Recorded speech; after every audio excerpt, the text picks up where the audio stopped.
وعلیکم السلام ورحمۃ اللہ وبرکاتہ۔ جی ارشد بھائی میں ٹھیک ہوں۔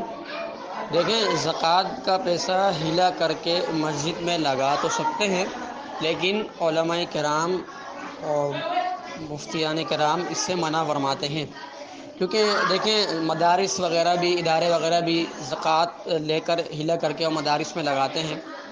تو اگر مساجد میں بھی زکوٰۃ کا پیسہ ہلا کر کے لگایا جائے تو اس طرح جو طبقہ، جو فقراء مساکین کا طبقہ ہے، یہ کلیتاً محروم ہو جائے گا۔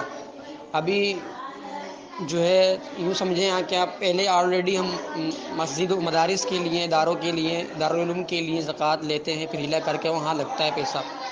لیکن اگر اب مساجد کا بھی یہ سلسلہ شروع کر دیا جائے تو جو ہے نا وہ یوں سمجھے کہ ان کا حق جو ہے نا، جو مسکینوں کا ہے، جو فقیروں کا جو حق ہے، یوں سمجھ لیں ان کا جو معاملہ ہے وہ ختم ہو جائے گا ایک طریقے سے۔ تو علماء کرام منع فرماتے ہیں مسجد میں ہلا کر کے زکوٰۃ کا پیسہ لگانے سے۔ لگا تو سکتے ہیں لیکن علماء کرام اس سے منع فرماتے ہیں کہ یہ کام نہ کیا جائے۔